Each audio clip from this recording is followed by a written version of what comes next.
안녕하세요. 김용훈입니다. 네, 이제 오늘은 이제 파이널 특강 시작인데, 윈터에는 윈다는 특강이라고 해서 이제 여러분들이 시험 얼마 남지 않은 시점에서 어떻게 하면 이제 마무리를 잘 할 수 있을지에 대해서 좀 고민을 해봤고, 그래서 이제 여러분들이 이제 최근 10개년 기출을 제가 좀 모아왔어요. 이 중에서 여러분들이 좀 구조적으로 잘 정리해서 들어가시면, 해당 유형을 좀 잘 파악할 수 있으리라 생각해서 준비해왔고, 네, 교재에 있는 문제는 제가 이제 기출문제 위주로 가지고 왔고, 방금 말씀드렸던 대로 최근 10개년도 기출, 그리고 특히나 최근 5개년도 기출을 중점적으로 이렇게 구성해서 준비했다라고 보시면 되겠습니다.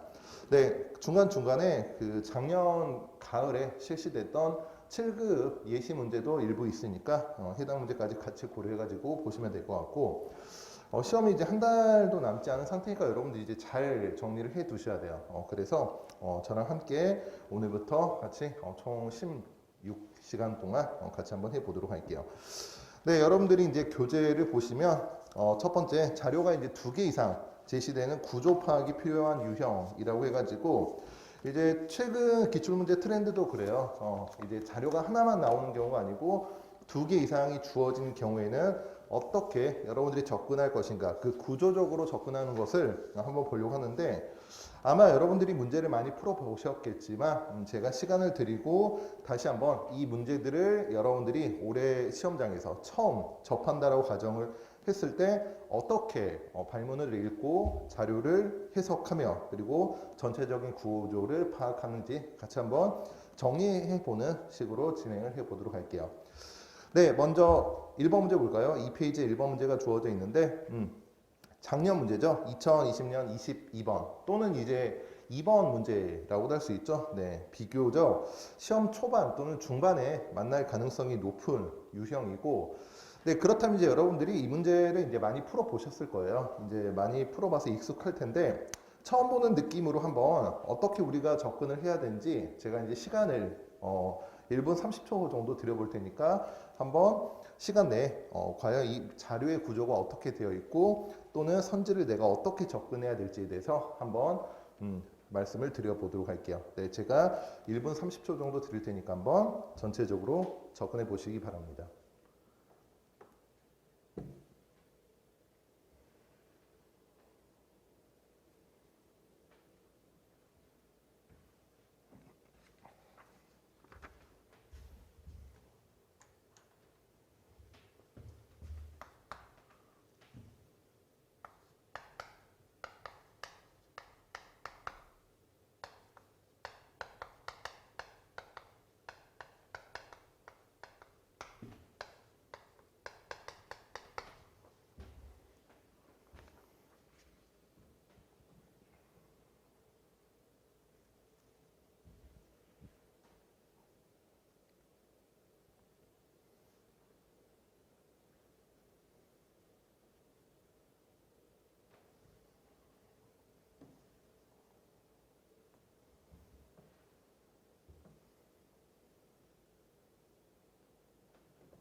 네, 간단한 문제니까 같이 한번 보도록 할게요.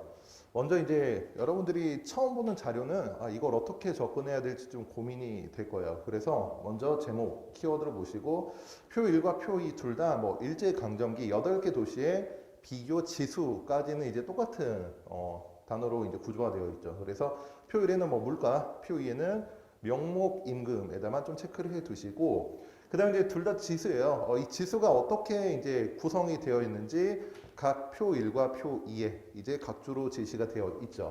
그래서 각주를 다시 한번 분석해 보면 기간별, 네, 같이 한번 해볼게요. 각 도시의 물가 비교 지수는 또는 명목 임금 비교 지수는 어때요? 해당 기간, 그렇죠? 그러니까 동일한 기간끼리만 비교가 가능하다라는 거죠. 그래서 이 숨은 뜻은 물가와 명목 임금은 해당 기간의 평균치 대비 각 도시의 물가 비율이다라고 했으니까 동일 기간끼리만 비교 가능하다라고 일단 해석하시면 되겠습니다. 네. 이 지수 문제가 나오면 이게 가장 기본적인 거죠. 어떤 것을 기준으로 설정이 되어 있는가. 네, 그래서 8개 도시 평균, 네, 즉 지수 자체는 8개 도시의 평균치, 그쵸? 이 중에서 각 도시의 해당 물가 또는 명목 임금의 비율이다라고 하시면 되겠습니다. 네, 그래서 이제 여러분들도 잘 알고 있겠지만, 예를 들어서 1910년에서 1914년에 경성의 물가 지수를 볼까요? 그러면 1910에서 1914년 경성의 물가 지수를 예로 들면, 네, 얘가 1.04니까, 그렇죠? 얘는 이제 어떻게 우리가 이해하면 되죠? 8개 도시 평균의, 그렇죠? 경성이 차지하는 비율, 경성의 비율이라고 해석하면 되고, 네, 그러면 이제 지수가 이렇게 이제 1.04 또는 15년에서 19년은 0.98이라고 되어 있죠. 그래서 기본적으로 1.0보다 크면, 그죠? 평균보다 크고, 반대로 1.0보다 작으면, 네, 평균보다 작다라고 해석을 하시면 되겠습니다.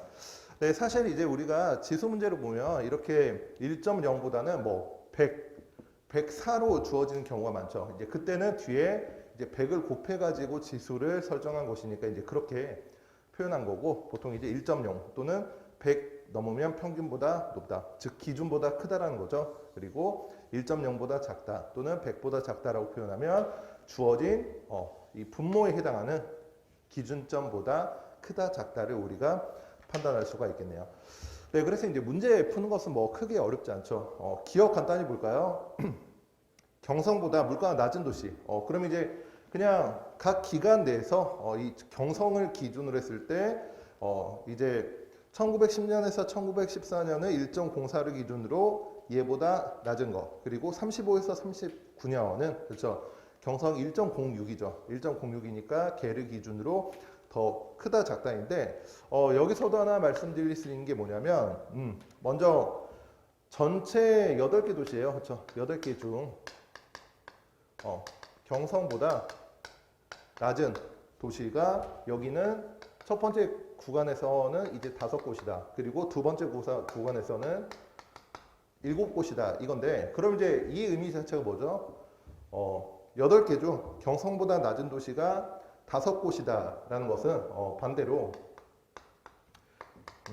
경성보다 높은 곳이, 그렇죠?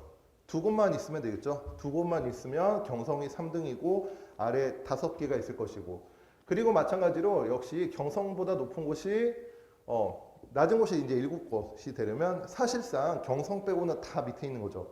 그래서 경성보다 높은 곳이 한 곳도 존재하지 않아야 옳은 것이 된다라고 일종의 이제 여러분들이 반대로 해석하면 조금 더 쉽게 접근을 할 수 있을 것 같아요. 네, 그 다음에 이제 니은도 마찬가지로 물가, 명목, 임금 모두 기간별로 따졌을 때 이 8개 도시 평균보다 매 기간에 걸쳐 높은 도시는 한 곳뿐이다. 네, 얘도 지수 자체로 보면 되죠. 그래서 기억도 그렇고 니은도 그렇고 얘는 지수 자체로 비교가 가능해요. 왜죠? 이게 가능한 이유는 제가 여기서도 정리를 해드렸듯이 이 물가나 명목임금은 동일 임금끼리만 비교가 가능하기 때문이죠. 네, 그것을 고려해가지고 여러분들이 동일 기간대에서는 비교가 가능하다라고 보시면 돼요.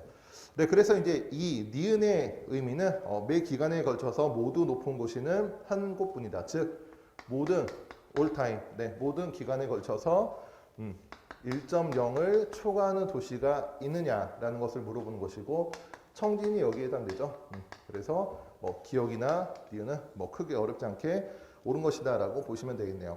네, 답은 나왔죠? 답은 4번이다라고 보시면 되고, 그 다음에 이제 디귿 같은 경우는 이제 지수 문제 특징이 뭐냐? 이제 지수도 일종의 이렇게 적어드릴게요. 이 속성 자체는 비율이에요. 비율이다 보니까 여러분들도 이 지수를 판단할 때 판단할 수 없는 선지를 조심해야 되고 그게 바로 이 디귿이죠. 이 디귿과 같은 부분은 지수가 됐든 비율이 됐든 항상 네, 물어보기 때문에 이 부분을 좀 잘 체크를 하셔야 돼요. 네, 그래서 경성은 증가했으나 부산은 감소했다. 네, 이거는 결과적으로 판단할 수가 없다라고 보시면 되죠. 왜죠? 서로 다른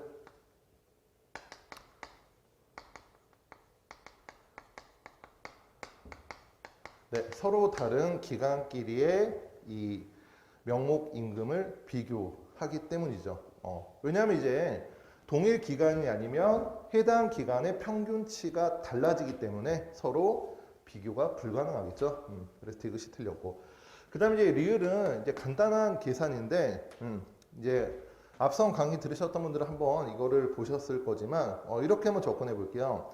동일 기간이고, 네, 목표가 이제 0.97이고, 그렇죠?